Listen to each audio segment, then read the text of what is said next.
Alrighty, good morning, everyone. We'll just give it a couple minutes here before everyone let people get a chance to get in here. But looking forward to spending some time with you this morning.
Alrighty, well, it is 9:17 here now, so we'll get started. Want to be respectful of everyone's time this morning. So welcome. My name is Andrew Bergen. I'm a trust and wealth advisor for Dakota Bank. I'm based out of Bismarck, North Dakota, but I serve all of Dakota Territory and Dakota Bank. Some of the things that I do within my role is I help people plan, build, and protect their legacies. I do that through investment management, trust and fiduciary services, as well as some real estate management services as well. I started with Dakota Bank in 2020 and started as a teller and have just kind of worked my way up through the company and started working in the trust department about 3 years ago as an advisor. So just a couple housekeeping items here. So this meeting is meant to be interactive. So there's going to be some questions. There's going to be some polls, some Q&A. We do have some people waiting in the wings right now. We have Alex King, Senior Vice President of Trust and Wealth Management, is kind of behind the scenes helping me moderate this as well as a couple of our other folks just to help out on that. Before we jump into the content here, we just want to familiarize everyone with Microsoft Teams, which is the platform we're using today, and some of the tools that are available to us in this meeting. And that we'll be using today as a group together. So the first thing we're going to use is we're going to be using that chat function. It should look like that. It should be on the upper bar of your toolbar there. So if everyone could go in and find that chat box and just type a message and say hi this morning. Let's see if we can have everyone find that chat box. Awesome. And I'm seeing the chats come in, so it looks like everyone's saying hi. The next thing is at the bottom of that chat, there is a little emoji button there. So that emoji button, if you wanna smile or laugh or put a hands up or whatever you want to put in there, go ahead and do that and use that to make the meeting fun and to bring some brevity to what can be a complex topic sometime. The next thing is if I get ahead of myself or if I'm jumping too far in the weeds or if there's just something that we're going too fast, there's a raise hand button there. And that's an indicator that, hey, someone has a question that we want to pause on what we're doing, and we want to address that. Or it's just an indicator that I need to slow down a little bit because I can get excited because I love helping people and talking about this. And then the last thing, there's going to be those reactions in there too. So if you think something I say is funny, or if you want to put a thumbs up or whatever you want to do, you can add those reacts in there as well. And I'm seeing some of those things come up. So people are comfortable, people are good. So let's get rolling here. But before we go into the next topic or the really the bulk of the presentation, there's a question that I want you guys to think about before we get started. And that is, what do you hope to learn or take away from today's session? So think about that for about 15 seconds, and then type your response in the chat.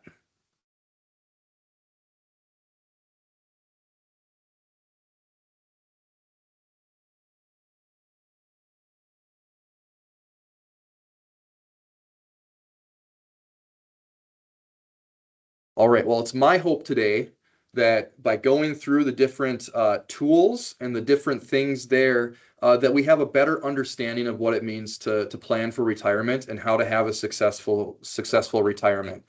It looks like we have some answers here. So how much money do I need for retirement? How do you set yourself up for retirement at a young age? Where do I invest or prepare? How do I actually know I'm ready to retire? And these are all great questions, and I think that we'll cover enough content today that will hopefully, it might not answer the question 100%, but give us a better understanding and maybe lead us to some more questions that we can ask too. So when we're looking at retirement, the most important thing that we have is time. Time is the thing that allows for compounding of your assets. What compounding is in simple terms, is where your money earns money. And then when you earn more money, those earnings create earnings, and it just creates this snowball effect. And this snowball effect goes, and the longer that snowball rolls down the hill, the bigger it gets. So to demonstrate this, I'm going to introduce you to a couple of my friends. You might know them from when you were little too. This is Jack and Jill. So Jack and Jill, they both work at the same company. They're both managers at the same company. They're both the same age. They grew up together, and they're really excited about saving for retirement. But their behavior is different a little bit. Jack is bold. He liked in the nursery rhyme. He ran up the hill really fast to fetch that pail of water, but he got ahead of himself and he tripped up. And he does that the same in his behaviors. He likes to spend. And so he uses his disposable income on expensive hobbies and has this attitude of like, well, I'm still young. I can make more money tomorrow. Things will work itself out. Now, Jill, in her wisdom, after what happened with Jack years in the past when they were going up that hill to fetch the pail of water, she learned a lesson there. And she said, I know that I'm not going to be able to work forever. And so when I'm using my disposable income, I'm going to put that aside for the future. So even though Jack spends, he's still saving for retirement, and he has a plan. So let's take a look at Jack's plan here. So Jack, he plans on investing for 30 years. He starts off with $1,000. He puts that in his retirement account, and then he adds to that account $350 a month. So $4,200 annually. After 30 years, that totals up to $127,000 that after 30 years. And he invests it pretty reasonably and is able to get a 7.6% annual return. And after 30 years, ends up with $490,000 and some change. Something I'd like you to think about and maybe put an answer or a reaction in the chat is, after 30 years, what would your reaction be if that's what the ending balance in your retirement account was?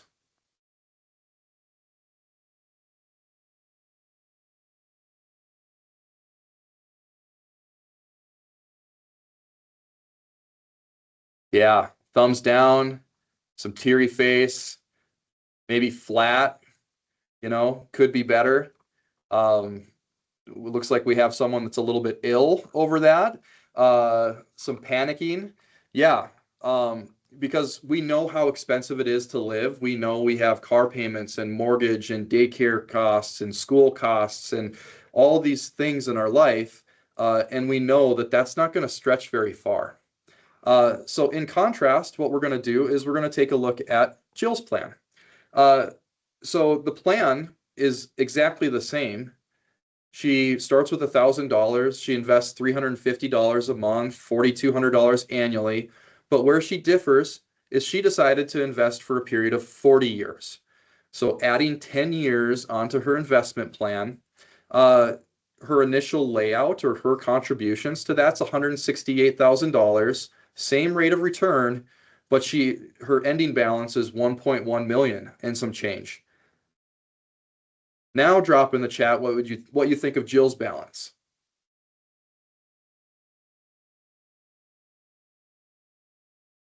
Looks like we got some excitement, better, hands clapping, sweet, good deal. Right. So this is the reaction that I was hoping that we'd have. And the difference is just the time. The discipline was the same. What Jill was doing, she was investing the same exact money that Jack was.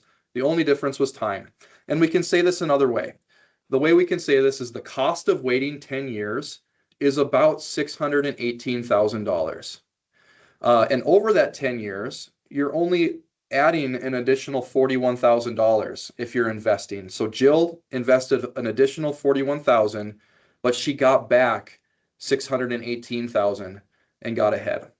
So one day, Jack and Jill sat down over lunch. They shared their retirement accounts with each other, and they shared their plans. And Jack felt the same way that we did in the first thing. And he said, you know what? I play blackjack. What I'm going to do is I'm going to double down because I think I have a good bet. I'm going to double down, put some more chips in the game. So he still goes over a period of 30 years. He still thinks that that's an acceptable amount of time. Same numbers here. $1,000 was the initial deposit, but now he's upped it to $700 a month, $8,400 annually. And after 30 years, that ends up his contributions would be $252,000, and his ending balance would be 700 or 972,000. Any thoughts that you guys have about that balance in the chat?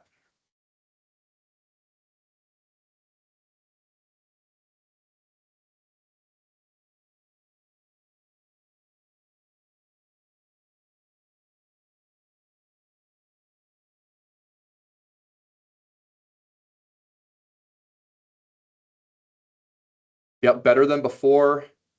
Hard to play catch up when you're behind. It's better, but might be harder to manage later in life. Big difference. There was a question here in the chat there. The question, what happens if his stocks were as volatile as they are today? That's a great question. Remember that because we're going to talk about that a little bit later in the presentation. So great job asking that question and looking forward and thinking ahead there. Other people, for 30 years, it seems like it could be more. Another question was asked is, where are you putting this? Is it going to be tax deferred or when you want to take it out?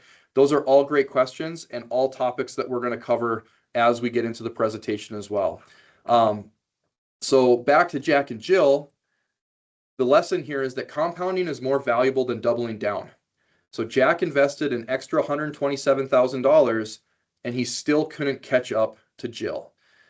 So another poll here. What would you rather do? Would you rather model Jack's plan, model Jill's plan, fetch a pail of water, lose your crown and tumble down a hill? If you want to put the letter in the chat, I will join you. I know what I want to do.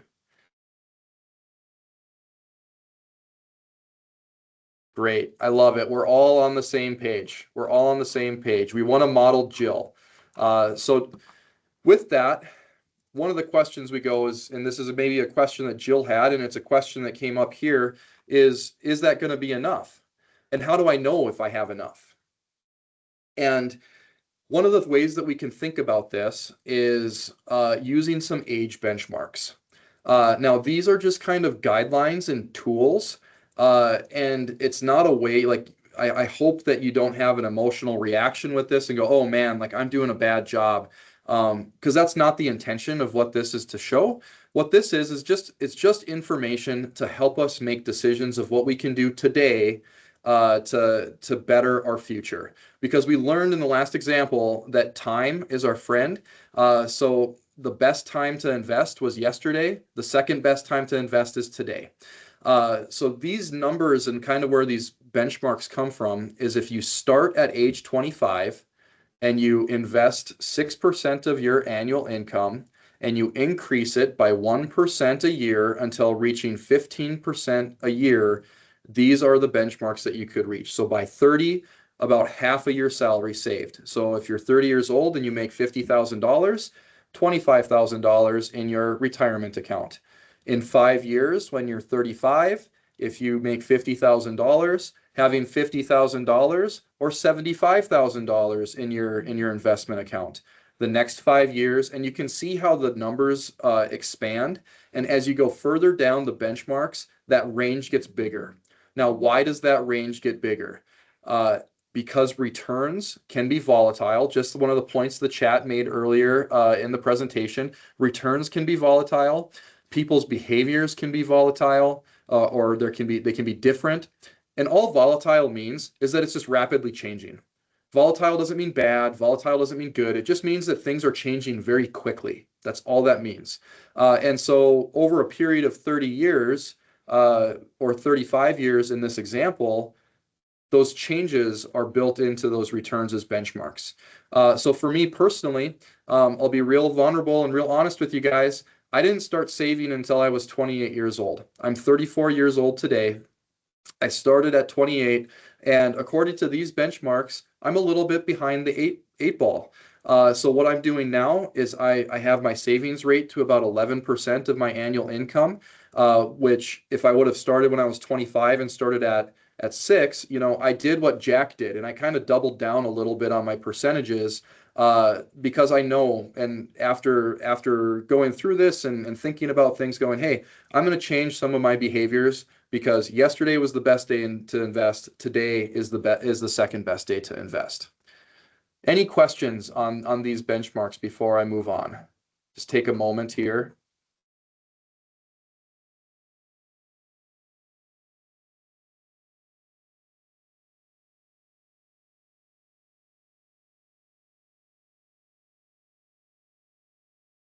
All right, and I'm not seeing any come in currently, so we're going to move on to the next part here. So how do we get there? We want to follow some general principles, and we want to be disciplined in these principles. So the first one is we want to use a tax advantage savings vehicle first, and then a taxable savings vehicle second. So what that means is investing in my employer's 401k program, investing in an individual retirement account with a financial advisor or on my own. And once I decide that I'm maxing those things out, if I'm hitting those limits and I still want to invest more, then I go into a traditional brokerage account or use tools that are available at other financial institutions or other products that are available. The second general principle is you want to save 15 to 20% of your gross income for retirement. So if you're making $50,000 a year, making sure that you're at that level of, excuse me, have a little frog in my throat there, being in that range of $7,500 to $8,000 a year into that account if you make $50,000. Another thing is trying to enter retirement without any debt. Your income right now is your greatest wealth building tool that you have if you're a W-2 employee. If you're self-employed, also your income is one of your greatest wealth building tools as well. And so when we have debts and we get into retirement and we still have house payments or we still have car payments or we still have credit card payments or maybe that boat that I thought I wanted to get when I had my midlife crisis and I still have this payment on it when I retire, those payments eat into your retirement funds. So we want to try to take care of those while we're still earning income, because your earned income is your greatest wealth building tool while you're still working. And then the last thing here is you want to maximize your employer matching program. You want to contribute the largest contribution limit, and what that could look like is that company XYZ matches 100% up to 3% of your salary. So if that employee makes $50,000 a year, he'd contribute $1,500, which is 3%. The company contributes 15% or 3%, $1,500. Total is $3,000, which is 6% of the employee's salary. Now, if we remember the last slide and we follow our general principles, if an employee is only contributing 3%, is that going to be enough to be successful in retirement? Let's see what the answers in the chat are.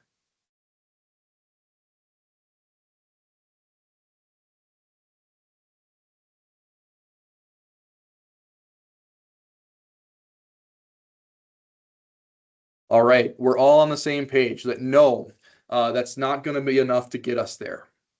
So if you want some help, or if you want to try to figure some things out, we have great people here at Dakota Bank in our personal banking that can help with your personal finances. We have great people here in the trust department that can help review your retirement plans or review where you're at. We have great folks in our insurance department that can maybe look at your insurance needs and see what we can do so that you can get yourself into a point where you can contribute that 15 to 20%. And for every single person, that looks different. It could be, well, we want to reduce debt faster. Maybe we want to see if we can save some money on some of these other expenses, but doing everything that we can to make sure that we're following those general principles and contributing 15 to 20%. I have to do the same thing. Even, like we mentioned a couple minutes ago, I'm at 11% today. So I have some work to do too. And we all have these things, and that's my hope for today, is that we can all learn and do this together. So now, some of these employer plans that offer matching, these are the types of things that are available out there for folks. You have 401ks, you have 403bs if you're in the nonprofit sector. There's 457bs, which if you're a governmental employee, that's a retirement plan that might be available to you as well. Things you can do outside of an employer, you can have IRAs. There's 529 college savings plans for your kids. There's health savings accounts. If you are employed or you're self-employed, there's self-employed IRAs. If you work for a small company, there's simple IRAs, which allow your employer to match within your IRA plan. So all of these things here are examples of tax advantage plans. So just to kind of see, do you guys that are attending today, do you know what kind of plan that you're currently in? And I'll share with mine. I'm currently in a 401k.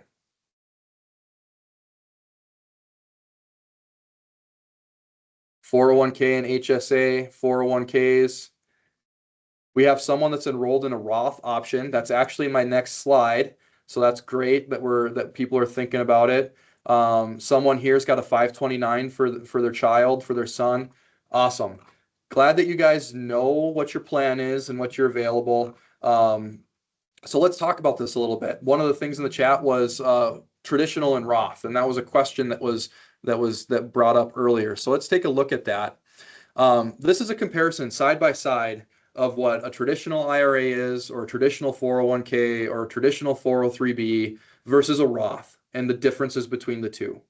So in a traditional format, your contributions are made pre-tax. Your investments grow tax deferred, and qualified distributions are then taxed. And that tax, the tax that you pay there is your regular income tax. And qualified distributions, they cover a broad variety of topics. One of the things is, if you reach 59 and a half, if you inherit an IRA from someone, or inherit a 401k from someone that needs to start being drawn down according to the 10-year rule, those would be qualified distributions. There's other types of situations that people can get into where distributions are qualified without penalty, but that's considered income. So you'll have to pay income tax on that because your contributions were made before taxes. When you turn 73 years old, you have to start taking required minimum distributions out of it. And this might be a thing you might decide to do a traditional format if you think that your income is going to be lower in retirement than it is when you're working. So if you're at a lower income bracket, your tax rate, you'll pay less tax than when you were working. Contrary to that, or on the other side of the line, we have Roth. That means that your contributions are made after tax. So you get your W-2, all of your deductions come out of it, your before tax deductions come out of it. Okay, now we flip, and now here's your Roth, and you paid your income tax on that already. The effect of that is that your investments grow tax-free. Your qualified distributions are not taxed. You've already paid the taxes on that. So your investments grow tax-free, and when you take money out of it, there's still no tax that's being paid. With a Roth, there is no required minimum distributions. So when you turn 73 years old, you're not required to take anything. Now, where this might be appropriate is if you think you're going to be in a higher tax bracket at retirement, because we worked and we built things and we climbed the career ladder, and now we're at a higher tax bracket, and we've been smart and we've invested like Jill for 40 years, and our 401ks and our IRAs, they're generating a lot of income for us. So now we're in a higher tax bracket at retirement than we would have been. So we want to make sure that we pay that tax at a lower bracket.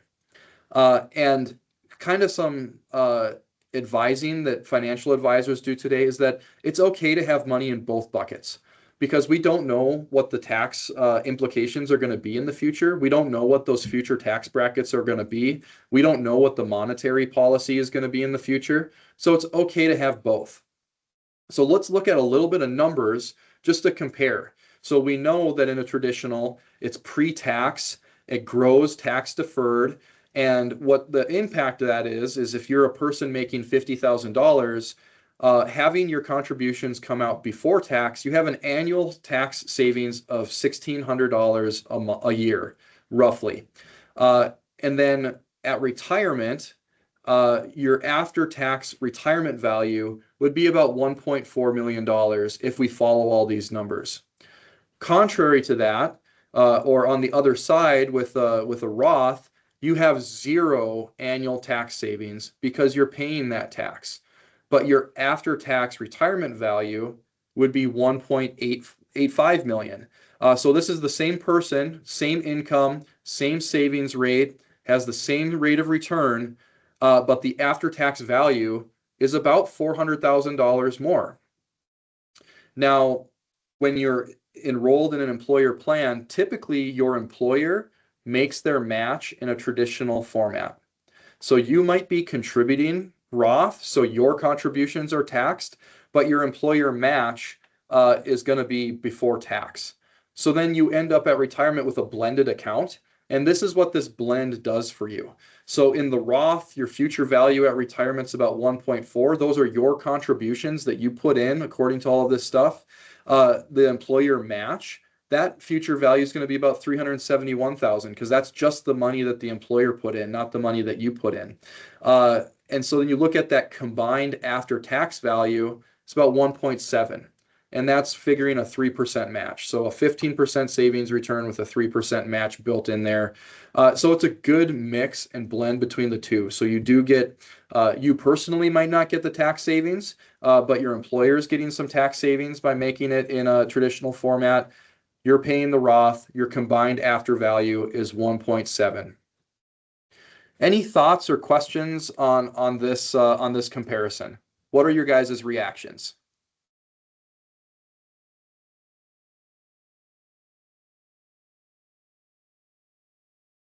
Someone asked, how can you switch your 401k to a Roth? That's a great question. And to address that, I would contact either your 401k's investment advisor or your company's talent management department, because some 401k's don't have a Roth option, some do. And so if it does offer a Roth option for your contributions, you'd be able to work within your 401k platform to make sure that your contributions are a Roth. All right, another question asked, when is it a good idea to do a switch from a traditional to a Roth or convert? That's a great question. And some people do this This is what some people call, or what's known in the industry as a backdoor Roth IRA. So what they'll do is that they will make uh, a non-tax deductible contribution to their traditional IRA and then transfer that amount into a Roth IRA using some tax forms and working with an accountant to do that. Another thing that people will do is that they will, while they're still working, or maybe when they're in the last couple years of retirement, they want to make sure they don't want to pay that income tax on that money. So what they'll do is they'll take some distributions out, they'll pay the taxes on that money, and then they'll convert it into a Roth. Now, when is it a good idea to do that switch, or when to make that conversion? Again, that goes down to time and tax savings. And that's something that you'll have to sit down and calculate of how much time do I have before I need to start withdrawing this money to fund my life? And is that time, are the investments going to grow enough to where it offsets the taxes that I would have paid if I would have just kept it in traditional and the income tax? And so a financial advisor or an accountant will have tools to help you look at whether or not what the impact of a conversion would be. Does that make sense? Thumbs up, everyone.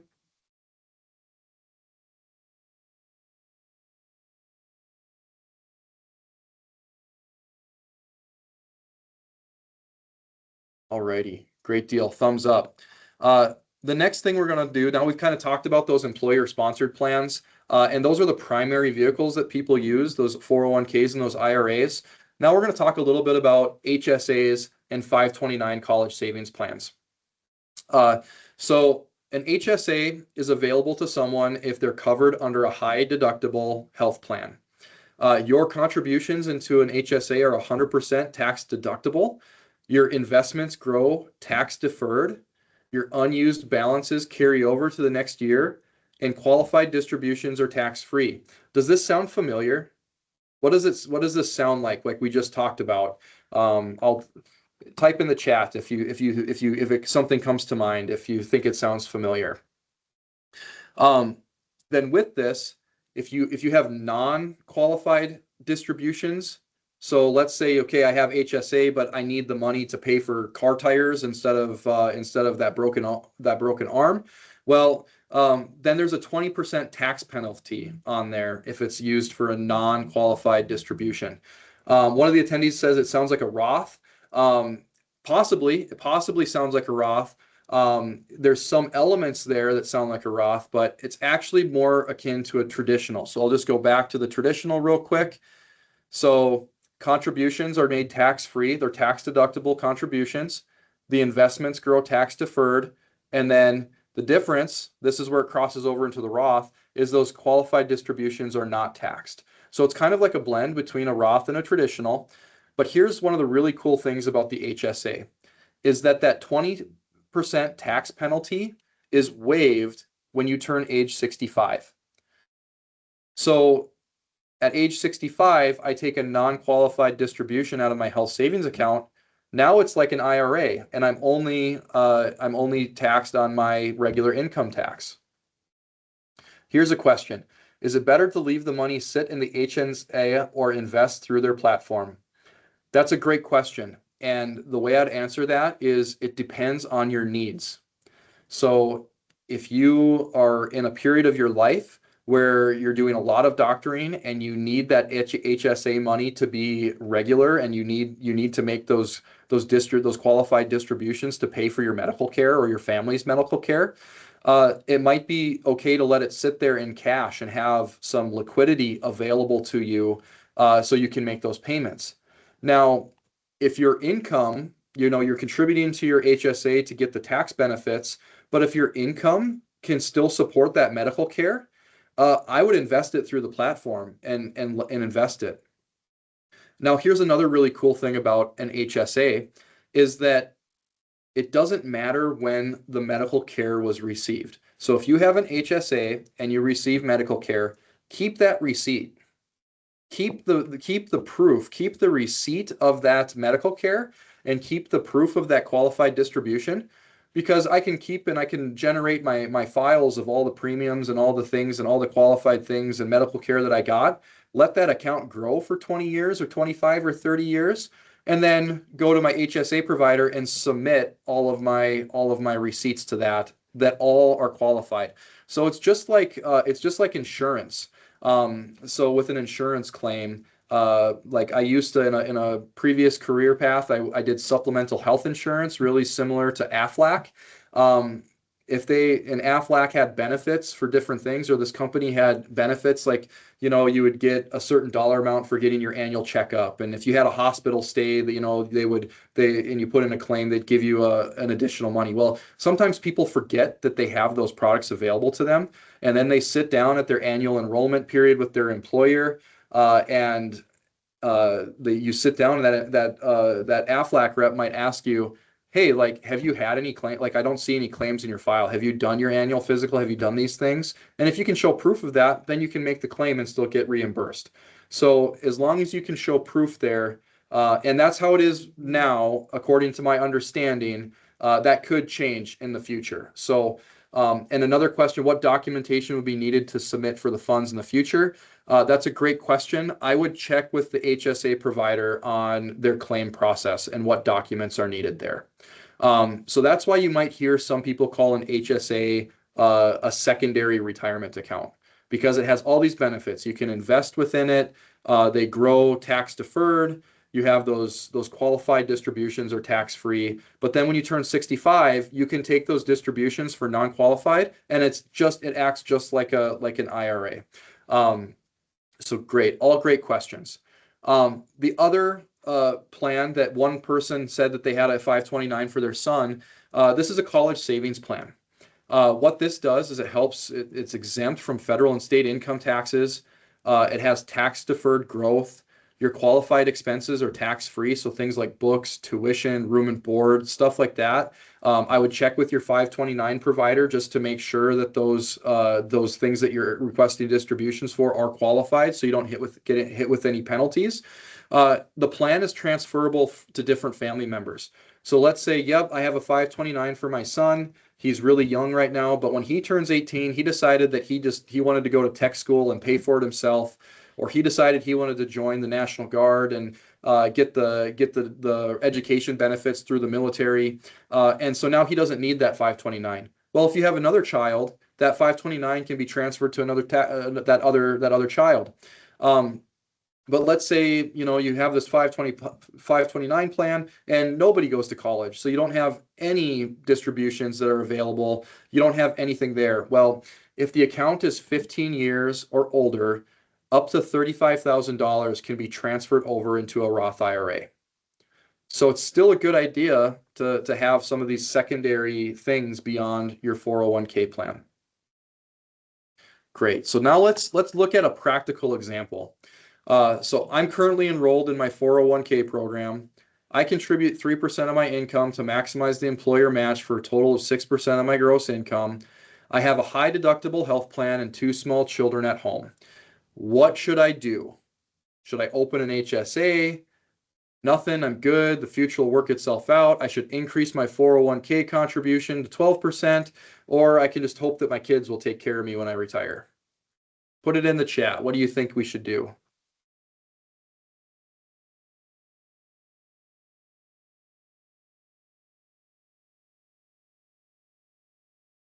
A, open an HSA account and contribute to annual. Yeah. Depends on your personal needs. Could be A, could be C.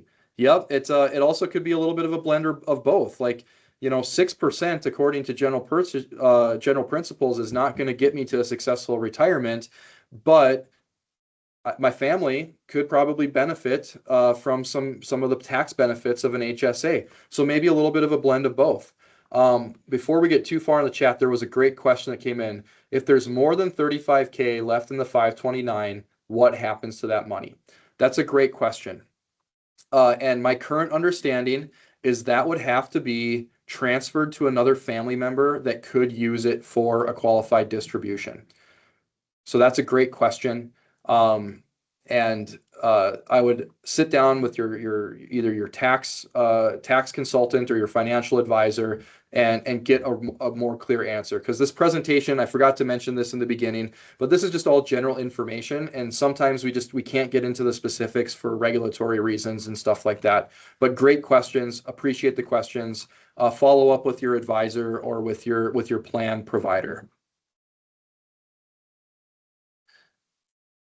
All right, moving on. So now we decided we've learned, yep, we have these general principles. We need to use a tax advantage plan. We need to be saving 15 to 20%. We need to be exploring options like HSAs and 529s, and I'm putting money somewhere.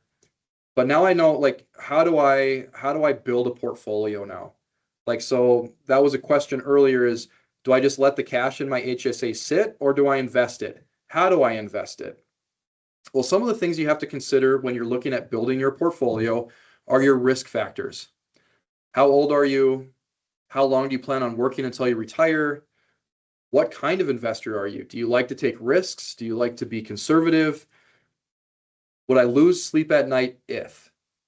So would I lose sleep at night if the market corrected like it did in 2008 and I lost 40% of my value? Would I lose sleep at night if that happened?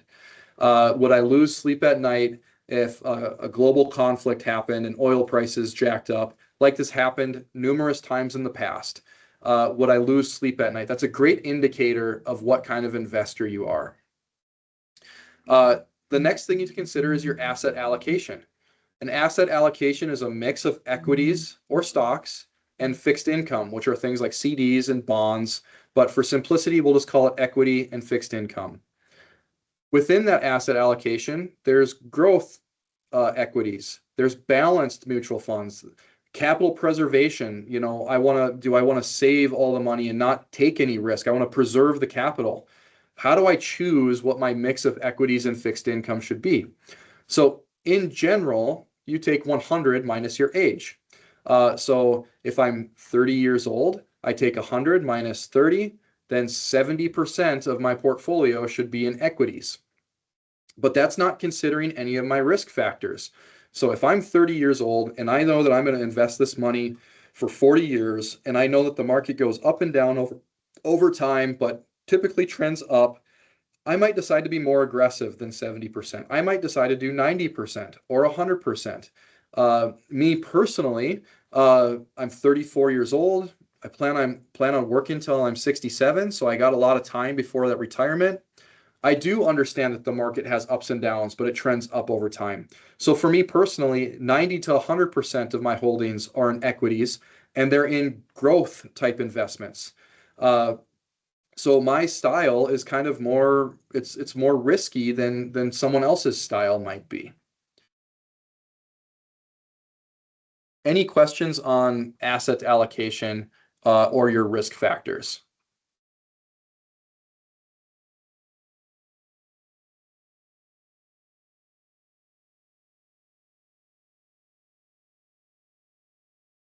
Not seeing any. So this is why risk factors and asset allocations are important, is something called market timing. And there's a cost to timing the market. So what is market timing?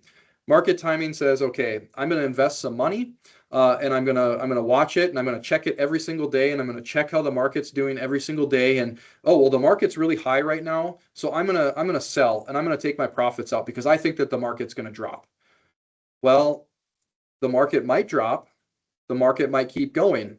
And now, okay, so I've pulled my money out. Let's say the market keeps going. Well, my money's out. Now I want to get back in because I think that the market's doing good right now.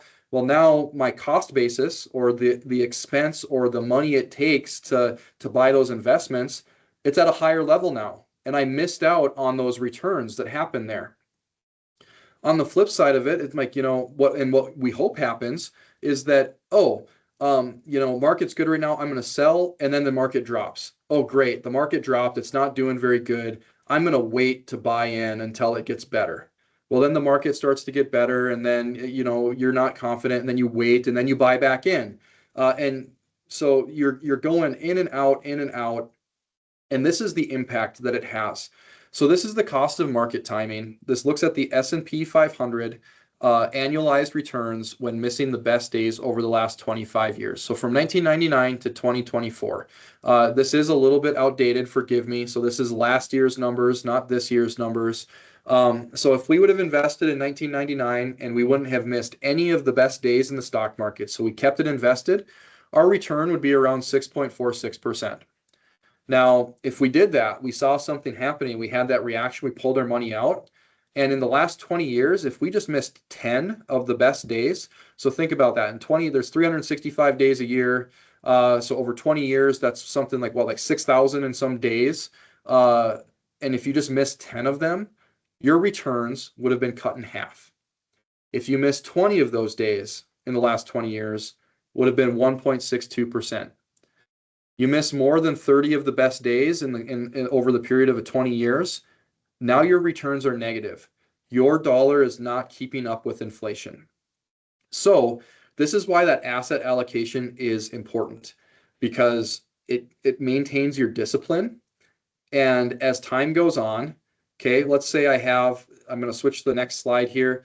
Let's say I have this balanced portfolio. Which according to these numbers, same time frame as the S&P 500, if I was in a 50-50 portfolio, I could have expected a 6.3% return on my investments, which if we look, that's in line with the S&P 500. So 6.46. We look at the benchmark for the statistics here in a balanced, which is a 50-50, 50% equities, 50% fixed income, would be 6.3. So it's right in line with the S&P 500 if I would have stayed there. Now, how does an asset allocation work then? Let's say I'm at 50-50. And now my equities, they increase. And now my equities are at 60% of my portfolio because the market's doing good and my stocks are growing. Now it's at 60%. Well, I'm trying to follow a balanced portfolio because that's what my risk categories based on my age, time until retirement, what kind of investor I am, how much I'm willing to see it fluctuate, all of those different things. Now my equities are at 60%. I'm going to say I'm going to be disciplined and I'm going to sell some of my stocks and get it back down to 50-50. Now, what have I done? By doing that, now I've sold my stocks when the stocks are high. So I'm going to have some profits that are built in there. Now, what happens if the market downturns and the market starts going lower? And now my equities are at 40% of my portfolio and my fixed income is now at 60. Well, that's an indicator that I need to buy some stocks and get back to 50-50. By doing that, now I'm buying stocks when they're low and it gets back to 50-50. So by using your asset allocation, you're able to manage that volatility. That was one of the questions that was asked earlier in the presentation is, with things changing so quickly and the market going up and down, how do I manage this all? You manage it with an asset allocation. So you decide your risk factors and you go, hey, for me, I'm growth, right? That's where I'm at personally. So I'm at that 80 to 90 to 100% equities, only 5 to 10% in fixed income. So if the stocks keep growing and keep going and keep going, and now, I'm at 98% instead of at 90%, well, that gives me that indicator of, hey, take some profits there, sell while the stocks are a little bit high and get your allocation back down. But then if, the market drops and my fixed income, or now I'm at 15% in fixed income, that's my indicator to buy. Is that all making sense? Give me a thumbs up if that's all making sense. And if it's not making sense, ask some questions, please.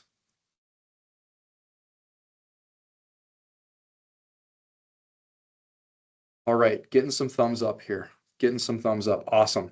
Now, within these accounts and within these asset allocations, we're going to look at mutual funds. How often should I monitor that? Hey, great question. In our policy, when we're investing within the trust department for our clients at Dakota Bank, we usually do it on a quarterly basis, and we monitor it quarterly.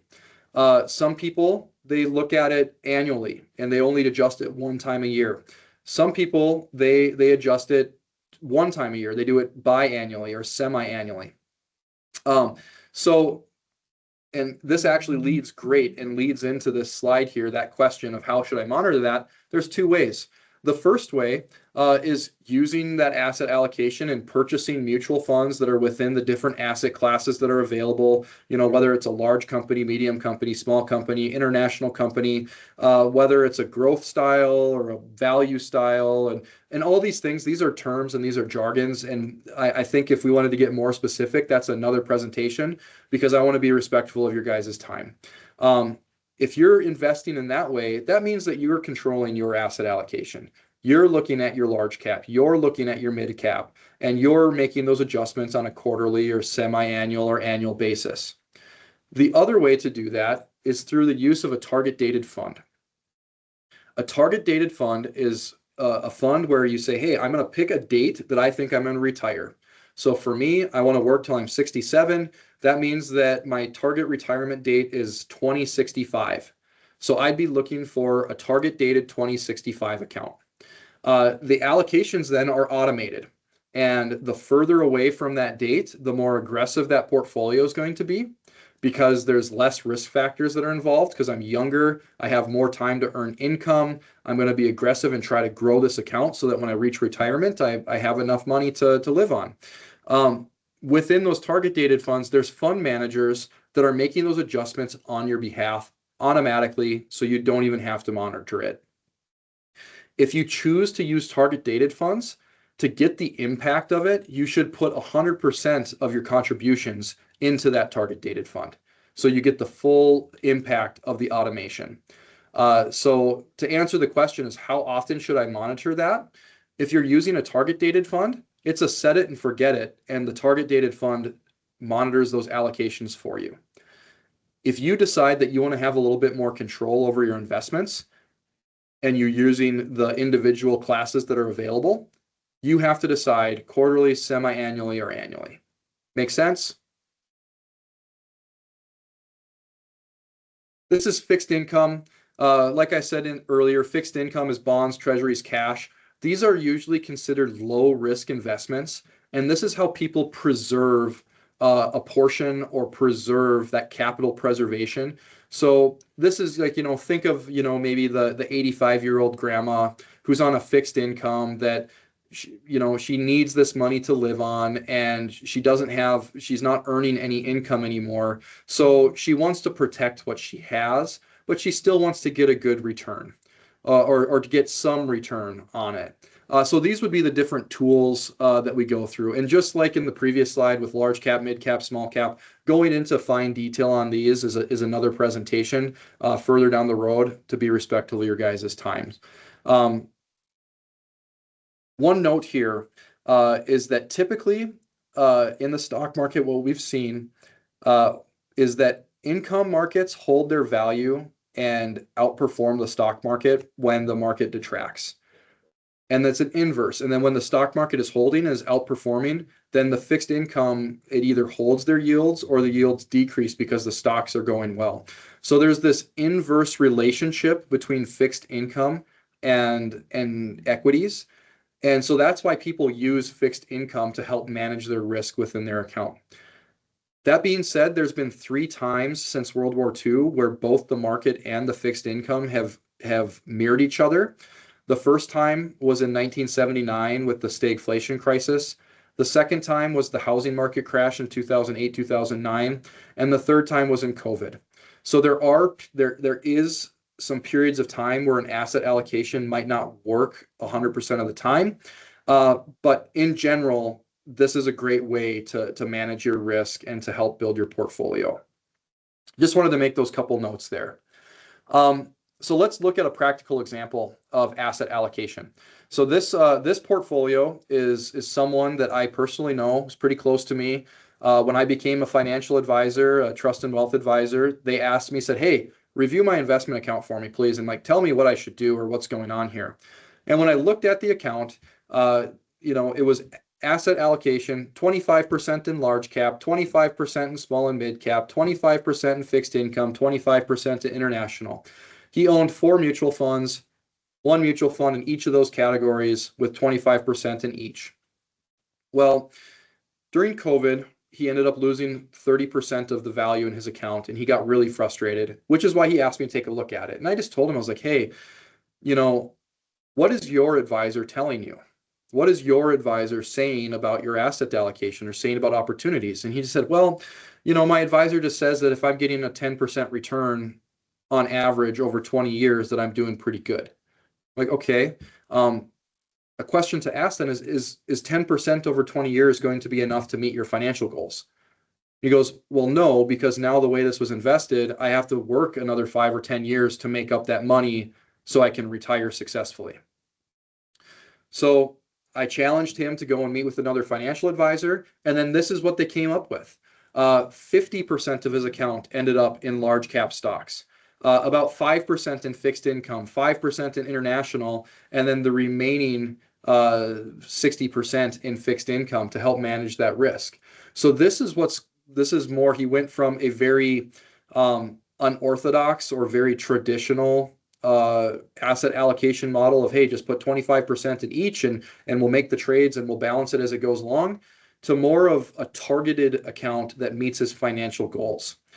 In that time then, after a year, his return in 1 year after switching was about $105,000 in 1 year and made back some ground.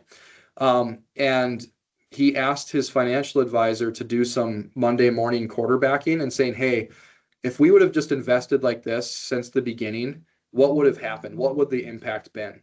And he said over 20 years, your account would have had about $1.2 million in it before COVID if you would have been investing like this, which is a different number. That's a different impact. So, I mean, how would you feel if you had someone that's saying, yep, 10% over 20 years is great before COVID and had 510,000, after COVID down to 300,000, then up to $600,000 after changing things, but then your advisor says you should have had 1.2. I know how I'd feel. I'd be pretty upset and I'd be looking for a new advisor. So the point of this story and the point of this example is that we need to have, like, everyone needs to have just a basic understanding of how to invest. And that was my hope for today, is that we can get some of these basic understandings on how to invest so that you can ask good questions and so that you're empowered to go to a financial advisor and say, hey, this is what I have going on. This is how I'm invested. These are my goals. Is there anything that you could help me with or anything I should be doing differently? That all makes sense? Any final questions before we decide to wrap up today?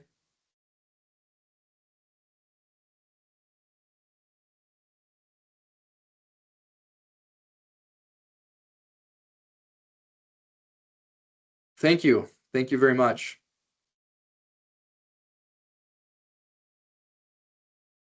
All right. So being that there's no final questions, I do just want to pause on this. This is my contact information. There'll be a recording of this webinar that's going to be sent out to everyone who attended today. That'll be available. So here's my contact information. If you'd like that complimentary review, we could certainly sit down and offer that complimentary review and see if there's any opportunities or things or risks that you're not seeing and have that conversation and help you. We paused here. The next thing, if I just do me a favor and pull out your cell phones and scan the QR code, there's a short survey. I'd really, really appreciate it if you take a couple minutes and give some feedback. If this was useful, what kind of questions you have, what kind of topics we can cover on the future, and to see how you guys who joined us today, how this impacted you. And if there was an impact, we'd really love to hear that from you guys. So that being said, I'll leave this up on the screen for about another minute or so. But otherwise, thank you so much for your time. And I hope that you have a great rest of your Friday and that you have a great weekend. Thank you, everyone.